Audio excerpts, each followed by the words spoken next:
ದಾವಣಗೆರೆಲಿ ಈಗ ನಮ್ಮ ಜೊತೆಗಿದ್ದಾರೆ ರೆಬಲ್ ಸ್ಟಾರ್ ಅಂಬರೀಷ್ ಅವರ ಇಲ್ಲ ರೆಬಲ್ಲಾಗಿ ನಿಂತಿದ್ದಾರೆ ನೋಡಿ. ಸೊ ರೆಬಲ್ಲಾಗೆ ಸಲ MP ಕಂಟೆಸ್ಟ್ ಮಾಡೇ ಮಾಡ್ತೀನಿ ಅಂತ ನಮ್ಮ GP ವಿನಯ್ ಕುಮಾರ್ ಅವರಿದ್ದಾರೆ.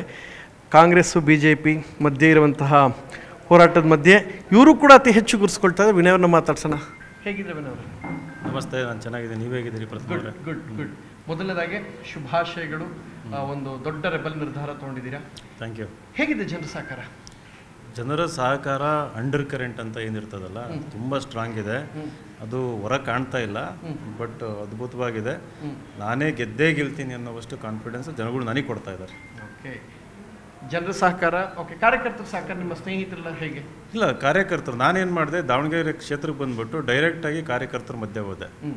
ಆ ಲೀಡ್ರ್ ಮಧ್ಯವರ್ತಿಗಳು ಇಲ್ಲ ಇಲ್ಲಿ. ಡೈರೆಕ್ಟ್ ನೇರವಾಗಿ ಮತದಾರರ ಹತ್ರ ಹೋಗಿದ್ದರಿಂದ ಮತದಾರರು ಈಗಲೂ ಕೂಡ ನನ್ನ ಜೊತೆ ಇದ್ದಾರೆ. ಯಾಕಂದರೆ ಟ್ರಸ್ಟ್ ಬಿಲ್ಡ್ ಆಗಿದೆ. ನೀವು ರೆಬಲ್ ಆಗೋದಕ್ಕೆ ಕಾರಣ ಏನು?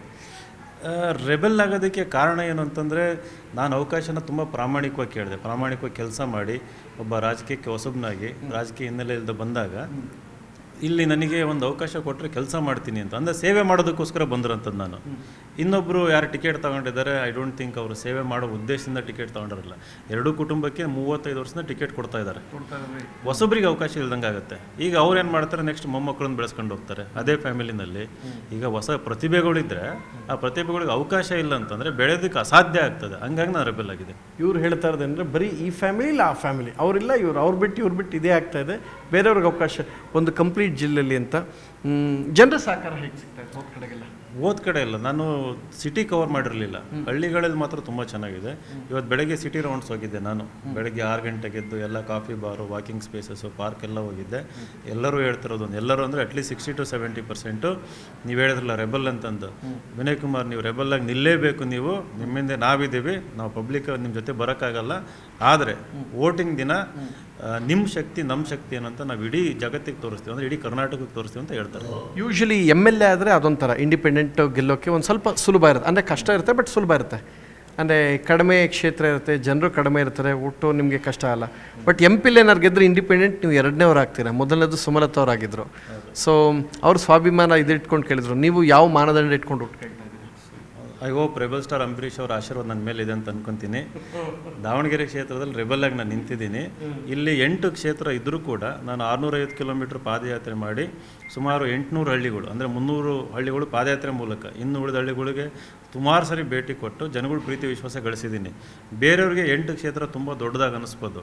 ಈಗ ಅದು ನನಗೊಂದು ನನ್ನ ಒಂದು ಕುಟುಂಬ ಅಂತ ಅನಿಸ್ತಾ ಇದೆ. ಅಂದರೆ ಆಲ್ಮೋಸ್ಟ್ ಎಲ್ಲರನ್ನೂ ಭೇಟಿ ಮಾಡಿಬಿಟ್ಟಿದ್ದೀನಿ. ಈಗ ನೀವು ನಾಮಿನೇಷನ್ ಯಾವುದೇ ಕಾರಣಕ್ಕೂ ವಾಪಸ್ ತೊಗೊಳಕ್ಕೆ ಸಾಧ್ಯತೆ ಇಲ್ಲ. ಈಗ ರೆಡಿಯಾಗಿ ಹೋಗ್ತಾ ಇದ್ದೇನೆ. ಹೌದಾ? ಹಂಗೆ ಹೇಳಿ 100% ಒಳ್ಳೇದಾಗಲಿ ನಿಮಗೆ. ಶುಭಾಶಯಗಳು. Thank you. ನೀವೇನೋ ಒಂದು ಬಹಳ ವಿಶೇಷವಾದ ಪ್ರಯತ್ನ ಮಾಡಬೇಕು ಅಂತ. ಯಾಕೆಂದರೆ ಎರಡು ಕುಟುಂಬ ಬಿಟ್ಟು ಈ ಸಲ ಏನೋ ಬೇರೆ ಬದಲಾವಣೆ ಬಯಸ್ತಾ ಇದ್ದಾರೆ ಅಂತ. ಅದೆಲ್ಲದಕ್ಕಿಂತ ಹೆಚ್ಚಾಗಿ ಯಾವ ಒಂದು ಪರ್ಟಿಕ್ಯುಲರ್ ನಿರ್ಧಾರ ನಾನೇ ಕಂಟೆಸ್ಟ್ ಮಾಡಬೇಕು ನಿಮ್ಗೆ ಅನ್ಸಿದ್ದು? ಯಾವುದು ಒಂದು ಪರ್ಟಿಕ್ಯುಲರ್ ನಿರ್ಧಾರ? ಯಾವುದು ನಾನು ಯಾಕೆ ಮಾಡಬೇಕಂತ ಅನಿಸಿದ್ದು? ಯಾಕೆ ಅಂತಂದರೆ, ನಾನು ಈ ಕ್ಷೇತ್ರಕ್ಕೆ ಬಂದಾಗ ಜನಗಳಲ್ಲಿ ಹೊಸ ಭರವಸೆ ಮೂಡ್ತು.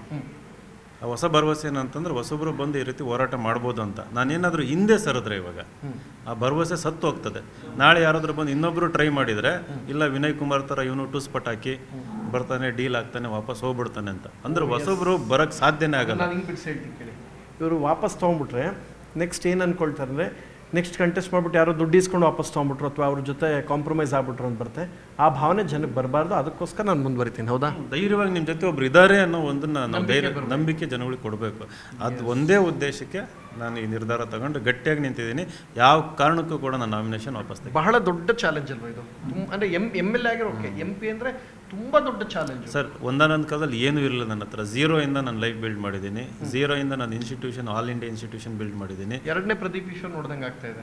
ಅವರು ಹಿಂಗೆ ಇನ್ಸ್ಟಿಟ್ಯೂಷನ್ ಬಿಲ್ಡ್ ಮಾಡಿದ್ದನ್ನ ಅತ್ಯಂತ ಆಪ್ತ ಸ್ನೇಹಿತರು. ಅವ್ರದ್ದು ಹೆಂಗೆ ಅಂತ ಹೇಳಿದ್ರೆ, ಮೆಡಿಕಲ್ ಮಿನಿಸ್ಟರ್ ಅಂತ ಒಂದು ಕ್ಯಾನ್ವಸ್ ಮಾಡಿ ಏನೇನೋ ಮಾಡಿ ಅತ್ಲ ಗೆದ್ರು.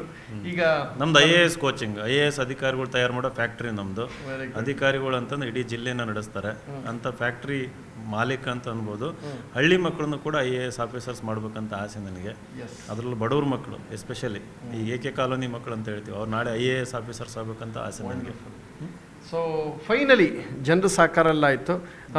ನಿಮಗೆ ಕಾನ್ಫಿಡೆನ್ಸ್ ಇದೆಯಾ ಈ ಸಲ ಗೆಲ್ತೀವಿ ಅಂತ? 100% ಕಾನ್ಫಿಡೆನ್ಸ್ ಇದೆ. ಜೂನ್ 7ನೇ ತಾರೀಕು ಕೌಂಟ್ ಆಗುತ್ತಲ್ಲ, ಅವತ್ತು ನೀವು ಖಂಡಿತ ಬರ್ತೀರಿ. ನಾನು ನಿಮ್ಗೊಂದು ವಿಕ್ಟೋರಿಯಸ್ ಸ್ಮೈಲ್ ಕೊಡ್ತೀನಿ, ವಿಕ್ಟೋರಿಯಸ್ ಇಂಟರ್ವ್ಯೂ ಕೊಡ್ತೀನಿ. ಅದು ಇಡೀ ರಾಷ್ಟ್ರದಲ್ಲಿ ಒಂದು ದೊಡ್ಡ ನ್ಯೂಸ್ ಆಗುತ್ತೆ. ಒನ್ಸ್ ಅಗೇನ್ ಒಳ್ಳೆಯದಾಗಲಿ. ಸೊ ರೆಬಲ್ ವಿನಯ್ ಅವರು ಹೇಳ್ತಾ ಇರೋಂಥ ಮಾತಿದು. ನೋಡೋಣ, ಜನಗಳ ಸಹಕಾರ ಇದೆ. ಎರಡು ಕುಟುಂಬ ಬಿಟ್ಟು ಬೇರೆಯವ್ರಿಗೆ ಅವಕಾಶ ಇಲ್ಲ ಅನ್ನೋ ಥರ ಆಗಿದೆ. ಅದನ್ನು ನಾನು ಬದಲಾಯಿಸಕ್ಕೆ ಬರ್ತೀನಿ ಅಂತ. ಕನ್ನಡಿಗರ ಮೆಚ್ಚಿನ ನಿಮ್ಮ ನ್ಯೂಸ್ 18 ಕನ್ನಡ ಈಗ ವಾಟ್ಸ್ಆಪ್ನಲ್ಲಿಯೂ ಲಭ್ಯ. ಕರ್ನಾಟಕ ಮತ್ತು ದೇಶ ವಿದೇಶದ 360 ಡಿಗ್ರಿ ಸುದ್ದಿ ವಿವರವನ್ನ ನೀವು ನಿಮ್ಮ ಕೈ ಬೆರಳುಗಳಲ್ಲಿಯೇ ಪಡೆಯೋದಿಕ್ಕೆ ಈ QR ಕೋಡ್ ಅನ್ನ ಸ್ಕ್ಯಾನ್ ಮಾಡಿ. ನಮ್ಮ ಚಾನೆಲ್ ಅನ್ನ ಫಾಲೋ ಮಾಡಿ, ನೋಟಿಫಿಕೇಶನ್ ಆನ್ ಮಾಡಿ.